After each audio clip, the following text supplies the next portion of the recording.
Brick Squad. Yeah, yeah, yeah, yeah, yeah.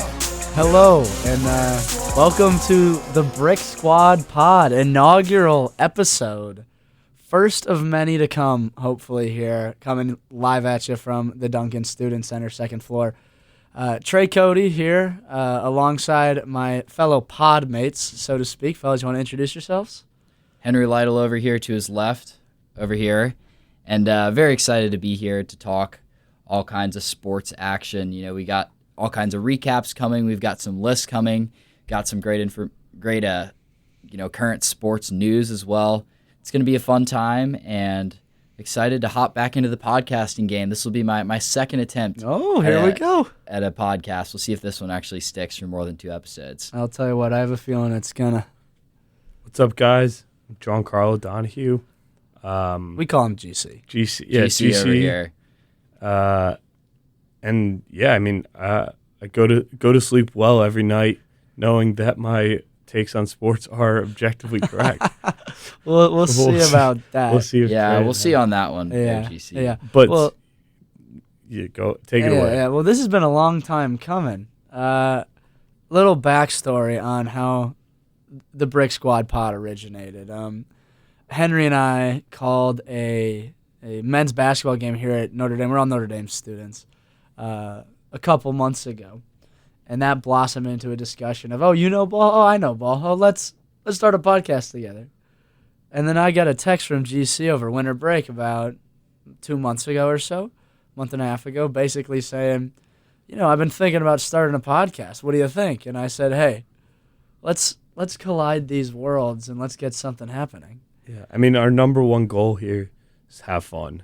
I mean, we're not gonna have the abilities of a Colin Cowherd, but well, let's hope not. Let's hope that we don't come in here and say that Ben Simmons can help LeBron retire. But we're here for a fun time. We're here to share some wild sports takes and just experience another aspect of the sports media world and have some fun while we're at it. Yeah. Well, fellas, what do you say we dive in?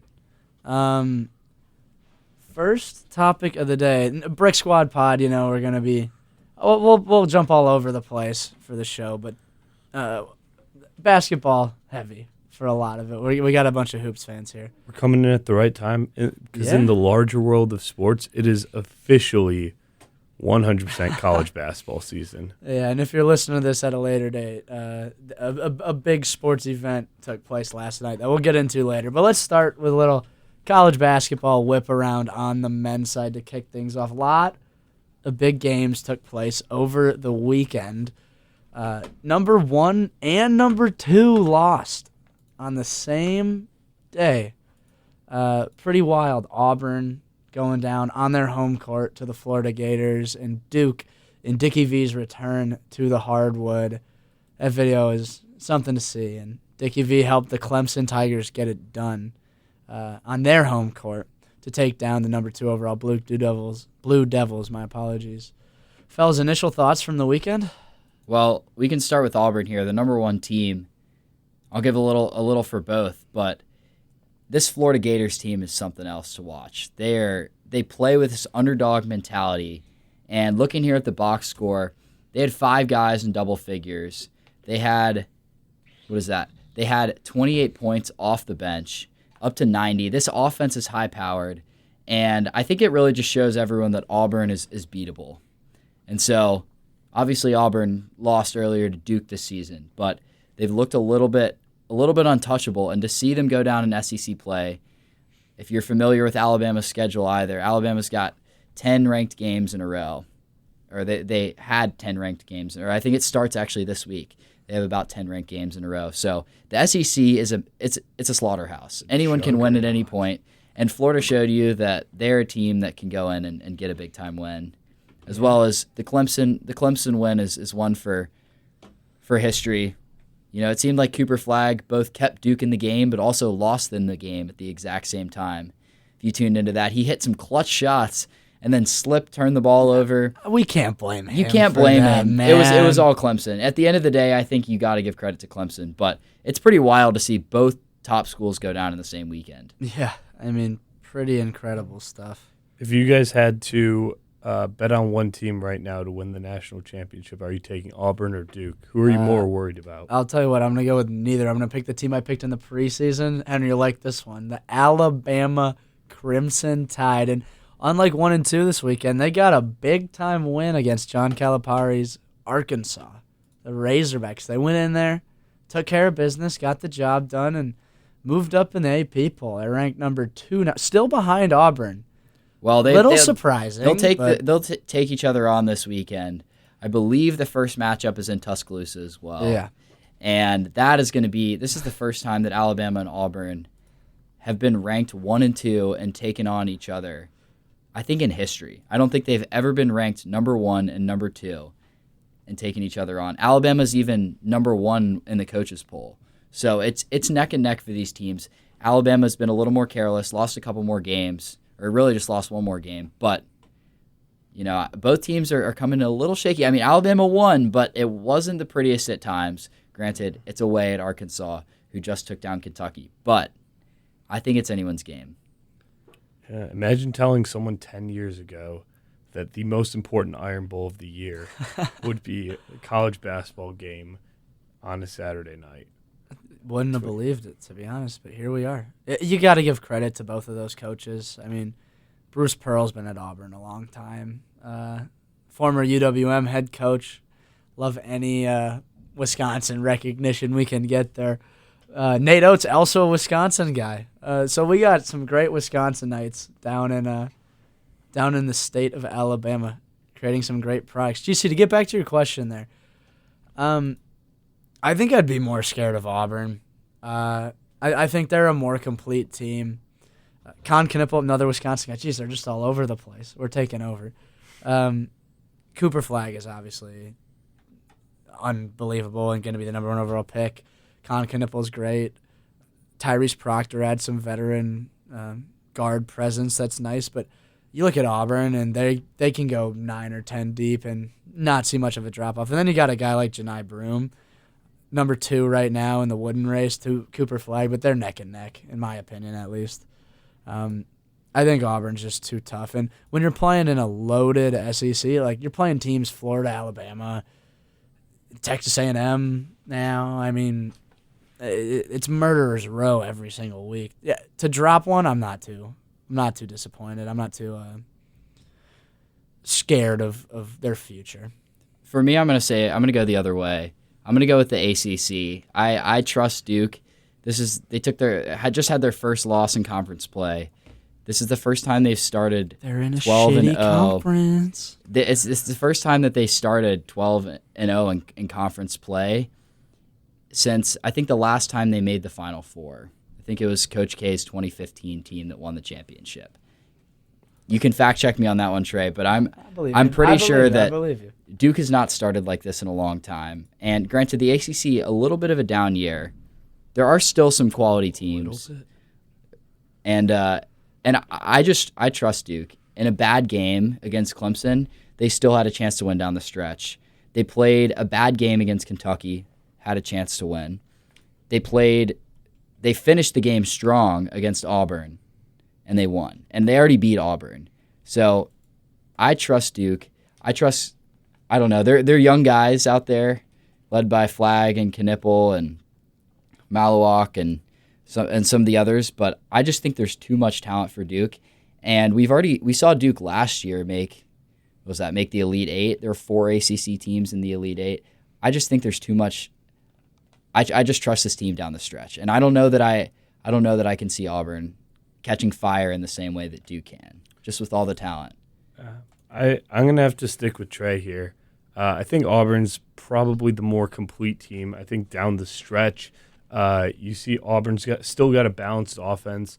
They have Johnny Broome. Johnny Broome can take control of the game, but there's not the same reliance on Cooper Flagg that Duke has.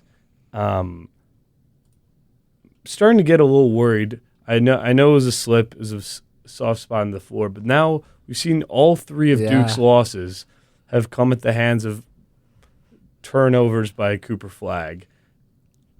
I'm starting to get a little worried down the stretch that he decides to play hero ball. He's still a freshman. He is one of the best college freshmen we've seen in a long time, if not the best. But Cooper Flagg is maybe not the guy you want taking maybe not the guy you're going to fully rely on game on the line in a Sweet 16 game. I think Duke's still very, very solid team. I would not want to play Duke, but Auburn's got the much more complete team. He did just turn 18 this weekend. Yeah, so let's not forget about that. I know. He just turned 18. No. I mean, I see what you're saying, GC. I just think there's too much talent, and the ceiling of this Duke team is higher than the ceiling of Auburn, I think. And so I think just the ceiling that, for both is an national championship. It is. I think they have the same ceiling. Well, I mean, I just when you have the best player in the country in Cooper Flagg, the most talent, your roster can be the most talented if they play like it. It's just hard for me to go away from that. But it's hard. Let me hop on the Alabama bandwagon for a second. Well, I never left the Alabama bandwagon. I know. Well, we're talking Auburn, Duke. You're an Alabama fan. I think Bama's better than both of them for the record. I guess this weekend will the issue is a bad story shooting to performance in Alabama. Yeah, they rely on the three too much. I mean, you saw Brandon Miller's team a couple years ago lose in the second round because Mark Sears Brandon is better than Brandon Miller. Brandon Miller couldn't That's shoot. not true. I just said Mark Sears is better than Brandon Miller. I don't know if I believe that. I love Mark Sears though, but I mean they lost to Carolina last year. I mean, yeah.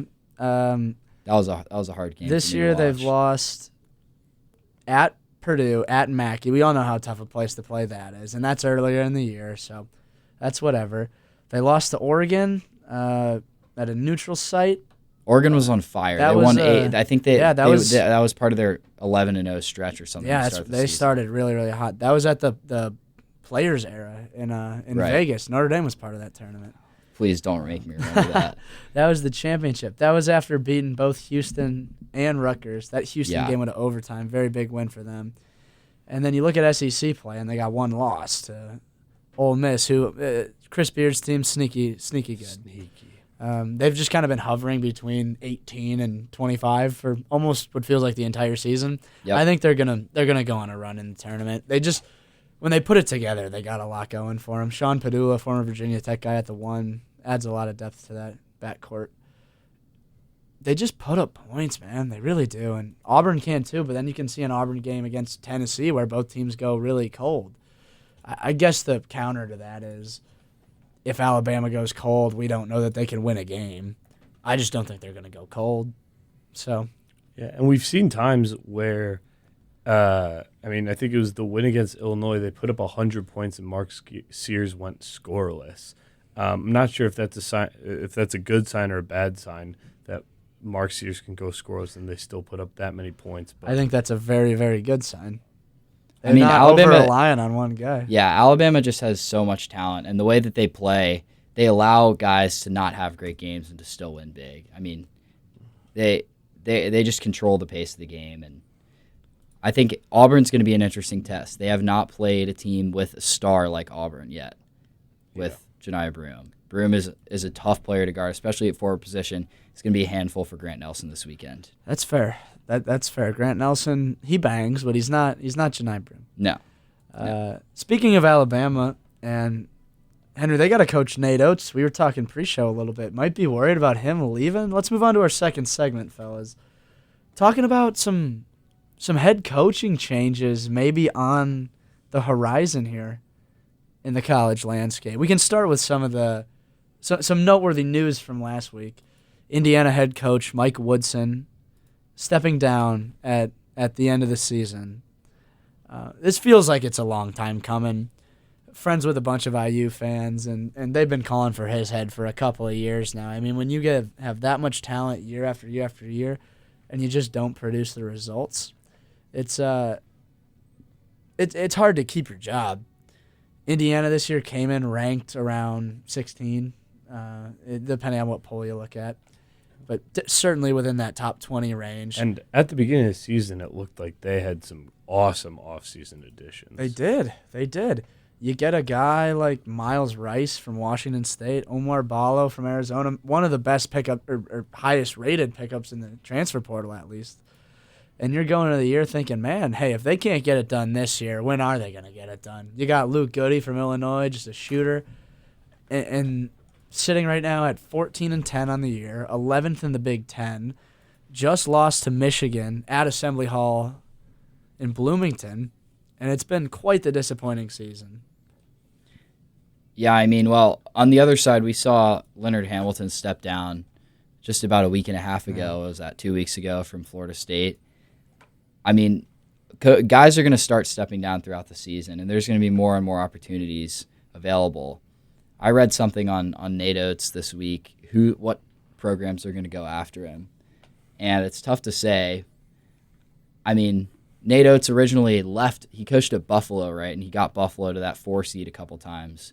But they never quite had the talent to really make a big-time run. And he left Buffalo for the recruiting base. So I think I don't know that he's going to leave Alabama. I think they're doing a good enough job recruiting there and just kind of building a consistent program. But on the other side, I mean, let's say the job at Carolina opens up. They just got blown out by 20 against Clemson. Tonight, as we're recording this, they just got blown out by 20.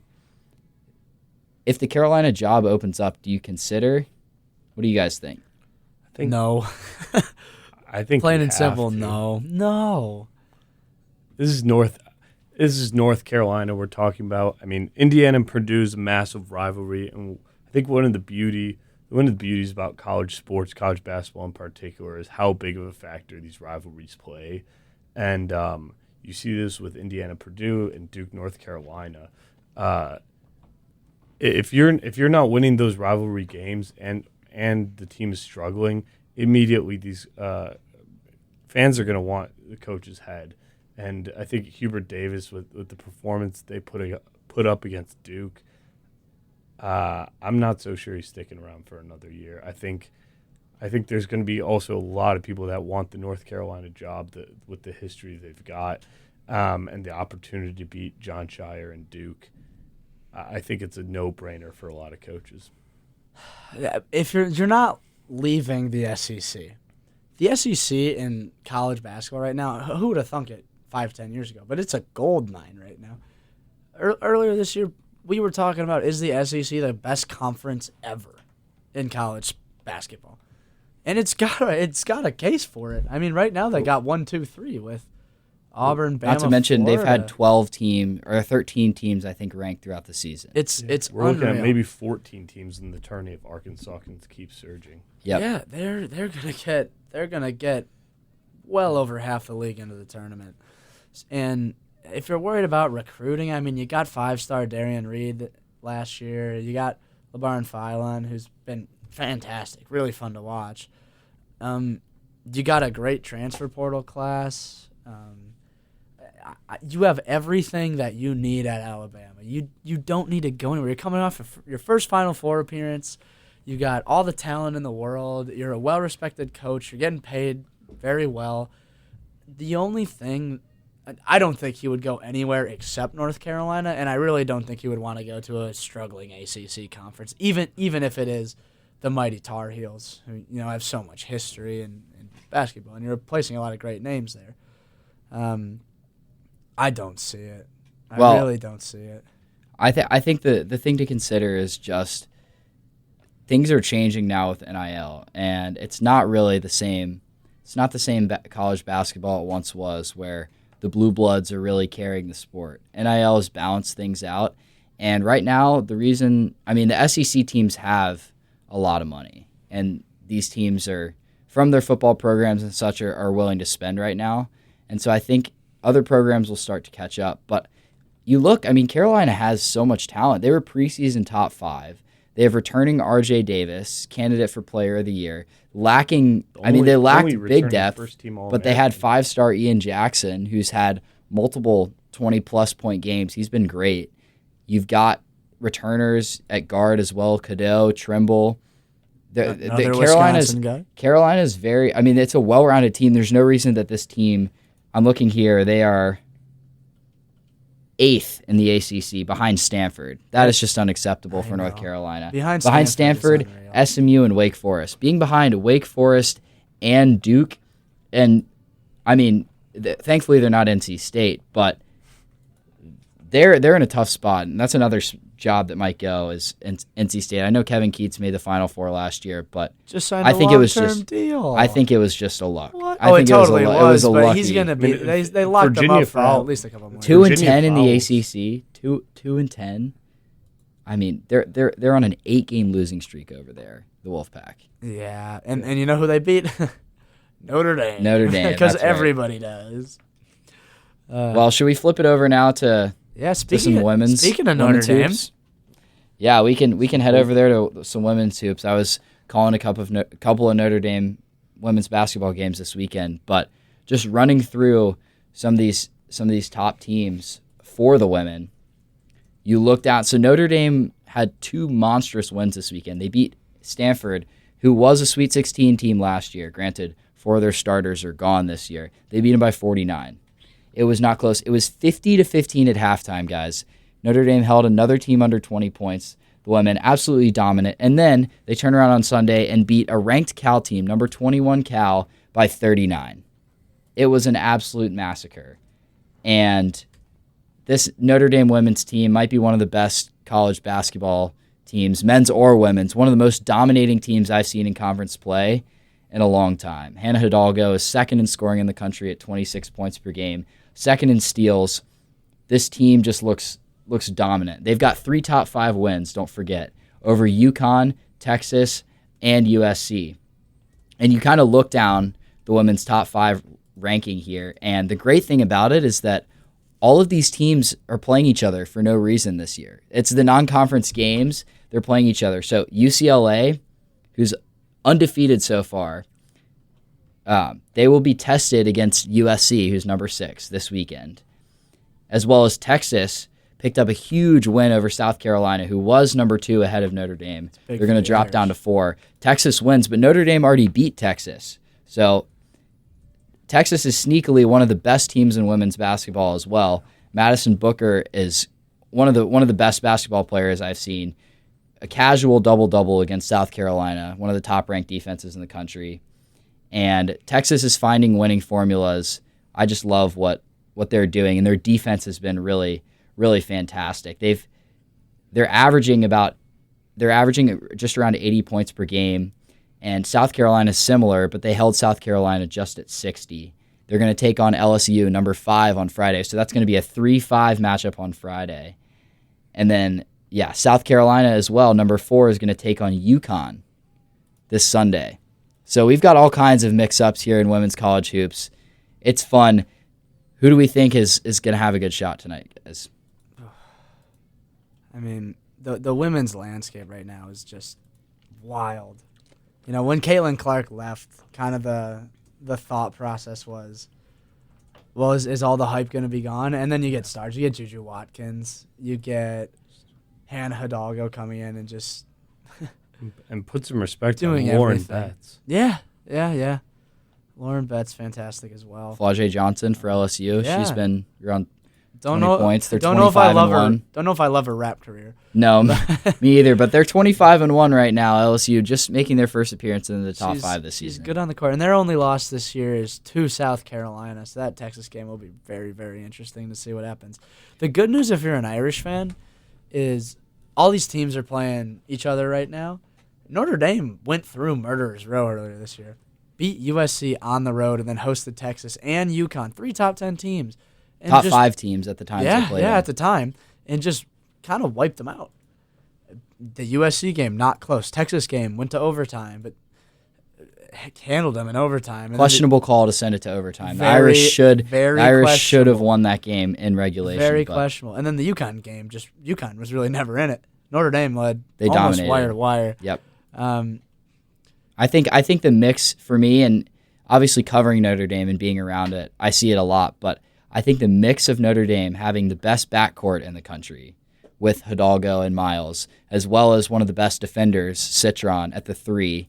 And then you've got the return of Maddie Westbeld. You've got your 5-star freshman, your 6'5" post player, Kate Koval, as well on the defense. They have so much depth. This Notre Dame team is rolling. They are dominating. They're going to take on Duke next Monday as well. So that's another. Duke has hovered around top 10, top 15. They're 13th, I believe, right now. Yep. But I think this Notre Dame team is poised to go to the Final Four. I think they're poised to win a national championship. I said it on. I was talking about the team on Notre Dame television on Friday. Did a brief little segment, a little self plug. You have to, right? Love it. My favorite thing about this team is just it's kind of pick your poison once you get outside of Hidalgo and Miles. Obviously, as you said, Henry, it's the best backcourt in the country. I don't really think there's anyone that comes within a country mile. And then after that, Citron, Carlin, King, Koval even. I'm really high on Citron. When Hidalgo got injured for a couple games, she stepped up to about 18 to 20 points per game as well. I didn't even and say Maddie Westbeld's yeah. name. I mean, there's like 6 different girls that can come in and drop 15 on any given night, and they're all averaging about 8. Citron's a little bit higher, but there's just there's so much. It's how do you beat these guys? You don't. It's really, really tough. But UCLA, they're forced to be reckoned with as well. The only undefeated team remaining in the Power 4, I suppose I should say. They look really good. Lauren Betts' favorite for the Wooden right now, trailed by Hidalgo, and then Juju Watkins coming in at 3rd there. Feels like it's either Lauren Betts or Hidalgo's award to win. I feel like if UCLA ends the season undefeated and wins out and wins the Big Ten, it's going to be Betts. It's going to be Betts. I mean, she's averaging, I think, 20, 10, and 3 with another 3 blocks a game. Yeah, she's a force. Absolutely. Well, I don't know that they've faced the gauntlet either. They've taken down South Carolina right now. Ohio State. And I believe Ohio State is top 10. Yep. But outside of that, they haven't faced the hardest stretch of the schedule yet. So we'll see what happens. They've got USC twice in less than a month. So they can beat USC once. Can they beat them twice? Yeah, I mean, I know women's college basketball, a lot of people were expecting Juju Watkins to be the runaway player of the year, at least preseason. But she's a stud. Good chance of being a high pick in the WNBA draft. Well, she's got another year. After this year, she's a sophomore, I believe, this year. Well, yeah, eventually she'll. Eventually she'll. I mean, she'll probably be the number 1 pick. Yeah. I mean, we're looking at next year.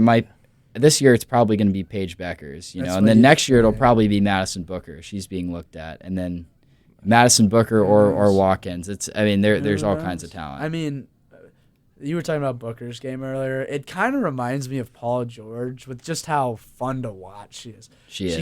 She can get down low. She can catch it, pull up midi off the dribble, shoot from deep, attack and get. I mean, she's a great 3-level scorer. One of the most entertaining players to watch this season. It's been an absolute treat.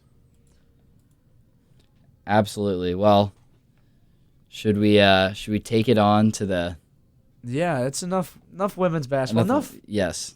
Enough basketball in general. Yes, let's mix it up here. GC, pretty big event happened yesterday. I would agree. So, if you're living under a rock, the Philadelphia Eagles defeated Patrick Mahomes and the Chiefs in the Super Bowl last night. Fair to say it was a blowout. The final score was only 18 points, but in reality it was a lot more than that. What were your overall takeaways? The devil magic's over. Kansas City they keep winning and winning and winning, and you look at their team this year and you go, they're not that good. Who do they have on defense? They got Chris Jones on defense, but other than that, I'm like, they're good, they're fine. They don't have more talent than the Ravens. They don't even have more talent than the Texans. And they just kept winning, and they won so many games this year. I thought they shouldn't. I was so convinced going into the game yesterday that they were just going to do it again. They're just going to do it again. They were going to win when they shouldn't. The Eagles better at almost every single position group. Not all, but almost all. Yeah, outside And, of QB, you're probably right. Yeah, I think the better team won last night. And pains me to say that. Not a huge fan of either of them. Go Pack, go. If that wasn't apparent already. But, yeah, not an entertaining one, but the better team won. Yeah, I think it was. I think we saw after the Eagles' performance last night. I think it's fair to say that's one of the best defenses we've seen in a while. You look at from the D line to their linebackers all the way back to the secondary. The Eagles are dominant. I mean, the linebacker picks, Cooper DeJean obviously with the pick 6 on his birthday, and Jalen Hurts quelled the narratives. I mean, I think a lot of people were doubting Jalen Hurts, thought he was a system QB, and he made some incredible throws last night. I think people are starting to enter him into that upper echelon of Joe Burrow, Lamar, Mahomes, and Allen as potentially top 5 QB in the NFL. But, yeah, I think the only way to beat the Chiefs is to blow them out, and the Eagles did just that pretty quickly. Well, I've watched Jalen Hurts as well throughout his whole career. Watched him at Alabama, then watched him at Oklahoma, and then now at the Eagles, slowly getting his spot. And I think that's the best game that I've ever seen him play. Yeah. He was just fantastic. Incredible. And he controlled the game, made quick reads, was decisive running the ball as well. You know, he doesn't look that fast on TV, but I swear that guy can zip around the field. He's great. And to me, as a not neutral fan, you know, I certainly had my thoughts about who I wanted to win. I wanted to see the devil magic of the Chiefs lose. But to me, it almost felt like the world was just fixing itself. There's been so much chaos around the Chiefs, and it just felt like everything was getting back to normal in the football season. As chaotic as this football season was, it just ends on a clear note that kind of wraps everything together in the bow, you know, and kind of just solidifies the fact that, all right, Tom Brady's going to be the GOAT. Mahomes is not going to surpass Brady. Brady's all of his losses together were by combined 15 points. Mahomes has 2 losses of double digits already, one to Brady, now one to an Eagles team. I think the GOAT debate might be over. I saw too many people saying this last night. The man's got at minimum, unless some injury happens, which obviously we're not hoping for, at minimum a decade of football left. A decade of football. And we're saying that he's got no shot?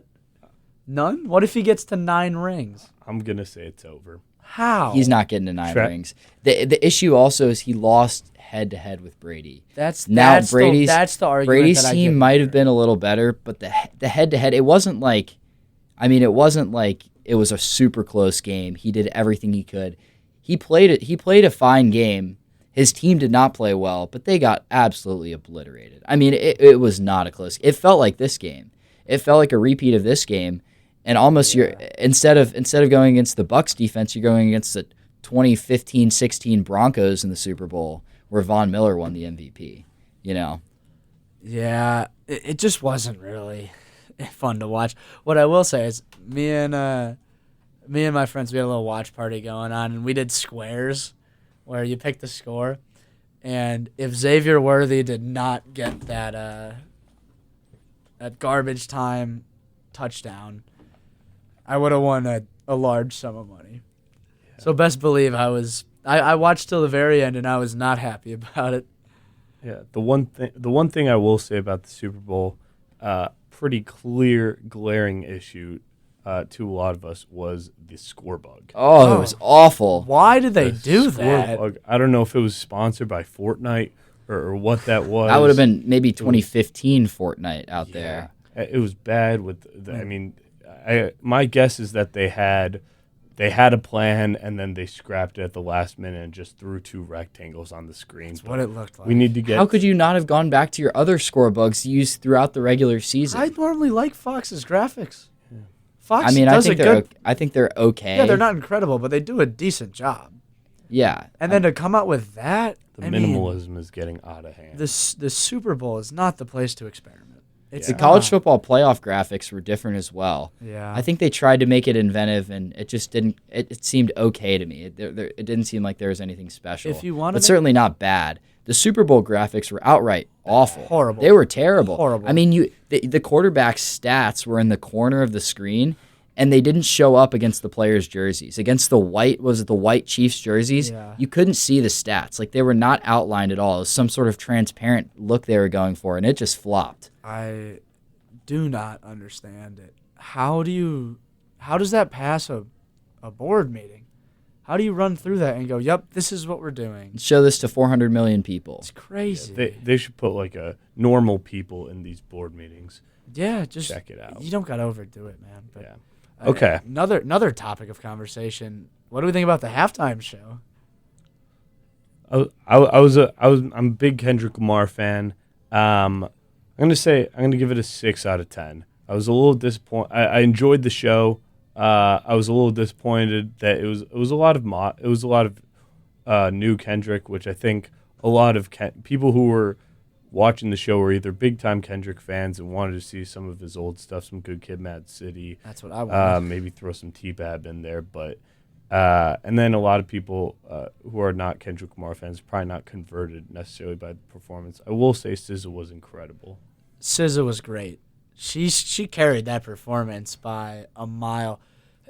I'll give it around a 4 or a 5. Also, a big Kendrick fan, just like you, GC. It was kind of boring. He's got so many great bangers from GKMC, T-Pab, whatever you want to. I mean, playing like 7 or 8 songs off GNX. Big fan of that album. He could have cut like 4 of them and played a little Money Trees or something. That would have been much better. I think, to me, I'm not a huge Kendrick fan myself, and it seemed like everyone was just kind of waiting for Not Like Us to come on the whole performance. Yeah. He was teasing it, and I thought it was fine, but I thought back to, I mean, you guys know what your favorite halftime shows are. You remember the shows where it flips on and you're just immediately tuned in, and you're watching the whole thing. What's going to happen next? What song is this person going to play? Think about a couple years ago, the last time these teams played, and it was Rihanna up there. That halftime set I thought was fantastic. I thought she did a great job. A pregnant Rihanna. Pregnant on Rihanna. these flying platforms. With about 15 songs or whatever her set list was. That was a Incredible good one. dancing spectacle. She just let her music sit there with all her incredible hits. I think about all kinds of the different pop artists, bands, just acrobatics. I would say that Kendrick's music is better than Usher's music, and Usher put on a significantly better performance last year. I just think the dancing and everything is more entertaining. You guys can disagree with me here. I thought that performance was better, and I think that Kendrick's music is better than Usher's. So I myself was a little disappointed. I was hoping it was the first rapper that got featured, and I was hoping for something that really changed the vibe of the Super Bowl halftime shows and looked in a new direction, but it didn't seem like this is going to be something that they're going to go back to stick. I'll add, I don't think it helped that the crowd did not seem to be into it. The crowd, the waiting for Not Like Us, that was what the crowd was doing. Most of the people there knew one Kendrick Lamar song, and it was the song that won 5 Grammys about a week and a half ago. They were waiting for that one. Yeah. It's also, I will add, bad night to be Drake, bad night to be Taylor Swift. Yes. Both the two biggest artists in the world probably had some of their worst nights last night. So always something. Taylor was only shown twice on screen. Unbelievable. Well, there wasn't the bingo a whole lot square of, didn't hit. wasn't a whole we lot did of bingo Travis squares Kelce. in the group that I was in. There was over 4.5 Taylor Swift showings or 5 Taylor Swift showings. Didn't touch it. She was shown once in the first half. It was a blessing. That's what I'm talking about. The world healing. It's back to football on the screen. Yeah. But Okay. I'm a big fan of that. So let's move on to a segment we're going to keep on the end of our show. Going to do some lists. We're still workshopping a few names. We'll figure it out by next week, but for now, let's just call it the last list. Last list. Working name. Yes. Very, very working name. Open to suggestions. But how this is going to work is every week we're going to have some form of a list, and that could come in a whole bunch of varieties. Maybe we'll all have a list. Maybe one of us will have a list. Maybe we'll see a list online and critique it. The door is open to the possibilities here. And Henry, I think you're going to take us away for the inaugural, the finish to the inaugural episode in the first edition of our list segment, Name TBD. Well, I'm excited. So I put together a little list before the show of ranking my top. I did top 8. You could probably have more, expand it to top 10. But top 8 college sports cities for football and basketball together. So it's not just basketball. It's not. Does this include college towns just as like a scene? Yes. So it's college towns, like college town connected to sports. So you're going to take not just a huge college town. This town's awesome. They've got a great tailgating and party or whatever scene. It's how much are these fans invested in the sport? How much does it mean to the town, as well as how much is it relevant to the sports world and so forth. So I put together 8. I want to see if you guys can guess some of them, and I'll throw them down on my list as well with that. South Bend, Indiana. No, I'm kidding.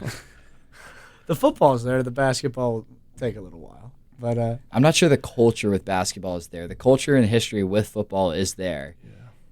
It's just not. Yeah, the basketball holds us back. I wouldn't call the college town all that. I wouldn't either. Fair. All right, we got 8 of them. GC, let's knock them out, dude. All right, I'm going to go. My first one, I'm going to have to go in terms of just the vibes. I visited once. They've got a really solid basketball team. Football team that varies from year to year. And Trey's going to like this one. I'm going to go Madison. Madison is on there. They're number 2. Yeah. I threw them up there at number 2. I think their culture around sports carries it, really. So, what's that? Madison should certainly be on that list. That's a great pick. Henry, you got 7 more we got to guess here.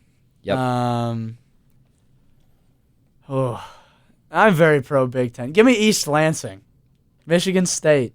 Not the on zone. there. Not on there. Oh, come on. No way. That's I respect. Granted, I haven't been there. I'm not involved in the Big Ten like you are, Trey. Great time. I have my biases, Great time. and you'll see my biases down south. Oh, will we? Okay. But okay. Well, then let's just go. They were in my honorable Little mention. Does that make you happy town. At least? They're somewhere on here. Sure, It's a little bro town. Let's go with Knoxville. They are on there. Knoxville number 7. Boom. What are we thinking about Boulder? I did not throw Boulder on For there. sports? With Dion? I think. Yeah, what about hoops, the though? vibes Thank are God high. for hoops. I don't know. I think in terms of college town, in terms of Deion Sanders, a real electrified program. Yeah. Let's stick in the South. How about Alabama, Tuscaloosa? They're on there. Yep. I didn't know exactly how to rank these 1 through 8. I put Tuscaloosa 1. Maybe that's personal bias. Wow. Henry, But the whole state of Alabama comes to a stop when Alabama's playing football or basketball. Can you tell the guy's a Crimson Tide fan? Yeah. I would put Madison at 1. Well, I threw him at 2, so Yeah, I think that's that's a fair. great- And Alabama's great pick. better than Great Wisconsin pick. at both sports. So Not true. I'm going to throw it. Very true. I'm going to Bring throw women's volleyball into it. Then Yep. see what we got to do. Yeah. Um, I'm going to throw on a team surging right now. We've kind of skipped over them in the college basketball rundown. Gainesville. I think Florida is a fun place to be right now. Gainesville is in there, number 6. the SEC bias is driving It me is. crazy. Just wait, there's more. We're thinking. I'm just gonna stick in the Big Ten. Basketball might let them down, but it's a great place. Give me Happy Valley. No, Oh, didn't throw them in there. I think on. basketball. Come I'm just not sure basketball's there. It's like putting Penn State in there. Okay. Can you really? Is there really a basketball culture? No, Is but there? Ace Baldwin's having a great season. I'm sorry. I'm gonna go with the classic letdown school. I'm fully prepared for them to let me down in March Madness again this year. The letdown football school, Knoxville. I already We guessed got them. Knoxville. We got we already them. guessed Yeah. Oh, Knoxville? pay attention. You JC. guys have Come on, man. Tuscaloosa, Madison, They are gonna let you down in Gainesville, the and tournament, though. Knoxville. There's 5 left. 4 4 left. Got to 4 be left. some Texas. Austin. Austin, Texas is in Okay. there. I was debating. Not Austin over College Station. They're right there for me. I might have gone College Station. College Station there. That's debatable. I don't know. I think the brand of Texas is just It's so national, and maybe College Station is comparable, but I don't know. I Texas A&M, they're having a great basketball season this year, but that's fair. I think Texas has been there, and they've been there before, and it's hard for me to kick them out. That's But fair. That's fair. 3 left. Any Big Ten? We got one. One Big Ten. I think It's got to be I'm- either Columbus or Ann Arbor, right? One of those two. There's a What do you think? There's a sleeper. I'm thinking. What's your about. sleeper? I'm going to say Eugene, maybe. I did not put No. Eugene in there. Eugene. No. Oh. No. Eugene has a lot of culture. They're not a Big Ten team, so that doesn't count. No, they don't count. But you're right. They are. Big Ten is the right direction, and one of those teams you said was on there. I'm going up there this weekend. Give me Michigan, Ann Arbor. Give me Ann Arbor. I threw Ah, him I on there. hate that. That shouldn't be there. I threw him on there. I just don't like Michigan. They're a very good sports town. This should, but I don't like. I'm Got a big national Michigan. championship Yeah, in the that's past fair. few That's years. fair. That's Basketball is always there. It's also a team you don't want to run into this year. They've No. got, they've Danny Wolf. They've got the Jokic of Oh my college goodness. basketball. Yes. I saw a clip He's of fun him to the other day watch. against Oregon, doing like a step back on the. It was the coolest looking step back I've seen in a really long time. He's the real deal. 7 All footer right, with. I got 2 left. 2 more. Let's wrap this up, GC. Okay. Look south. Look south, and geographically for both. South geographically. Oh, I think I know where this is going. Go for it. Rip it. We go North Carolina. What city there? I knew it's going to be in North Carolina. I'm debating Durham. Durham. Probably. I went with Chapel Hill. Really? Oh, okay. Okay. I think Football. you would think that Durham is bigger. Having grown up there, the city of Chapel Hill, the 60,000 residents that live there, there's nothing like it when there's a big basketball game. When there's a Carolina Duke game, the city embraces Chapel Hill, and Duke is more of a national brand at the end of the day. And it is great. Durham is a great environment. I love going there as well, but I threw Chapel Hill on there at 8. You got number 3 missing. Look down south again. Too much SEC. I'm sick of it. So sick of it. Man, if you didn't say Clemson, I mean they're not SEC, but they're South. They were an honorable mention as well. Okay. I'm going to go Oxford. No. No Ole Miss. How about here we go, Athens. I threw There you Athens go. on there. Yeah. They got the football, one of the best football in the country. I'll give Basketball's you that. surging. I'll give you that. Yeah. They've had Anthony Edwards in the past. That they've had Didn't some do really much fun with them. teams, and the fan support is surprising. Similar to Building- Ole Miss. Building the Ole Miss culture. doesn't have the football pedigree that Georgia does. They're good, and maybe the Ole Miss basketball culture is a little better, but I put some football. Mike bias White's in there. doing a good job down there. All right, that's my top 8. Okay. GC, anything you would have put on there that Tuscaloosa, wasn't? Madison, Athens, Ann Arbor, Austin, Gainesville, Knoxville, and Chapel Hill. Yeah, there's definitely. I would have thrown a few on there. I think Norman's got a good shot. Norman, Oklahoma. Yeah, that came to It's mind a for me too. It's a fun place to be. A Storm lot at of football Norman. history. Yep. They got a solid basketball team this year, right on the bubble. I would have thrown Eugene, Oregon on there. I disagree with you there. I don't think Norman, maybe Norman, Oxford, maybe. Gotta give some love to the Pac-12. Man, I feel like there's got to be something in the Big 12. It's hard to say. Baylor, maybe? I don't know. Colorado. I mean, Big 12 just gets That's let down not with football. I If Boulder, this was a maybe. strictly basketball list, I would say, oh, you know what? I really like Iowa State, actually. Iowa State gets involved. I know a bunch of people there. They're very involved. Ames? Are they the biggest in the state? No. Kansas would be in there if it's basketball. Yeah. Kansas almost made it Yeah. in there just because Just of how because good of hoops. Yeah. the field house is. But Yeah. Well- And they're nice at the end of the college football Yeah. season too. Yeah, Lance Leopold. Well, Henry, thank you for the list. Listeners, thank you for tuning in. First episode coming to a wrap here. it's gonna be a long one too. Oh yeah, we're coming right up on the 50-minute mark. Woo! Great time here from the three of us. I don't know about you fellas, but I've enjoyed this. Many more to come. Closing thoughts from either of you two before we get out of here? 5 weeks until Selection Sunday. Oh, who's counting? Coming right up. I'll be counting. We got some good games this weekend. I'm excited to watch both men's and women's. Yes. College basketball is going to be fun this weekend. Roll Tide. Just got to throw it out there. There you go. I'll second that. Stay around. Keep your eye on what we're up to. Going to be a lot of content coming your way over the next couple weeks and months with the college basketball season in full swing, coming to a close here within the next 2 months. So we'll be covering it. We'll be giving opinions. We got some fun things planned for bracket season to get some brackets and some picks out there. Maybe some bets we might throw your way. But thanks for listening to the Brick Squad pod, and we'll see you next time. Yeah.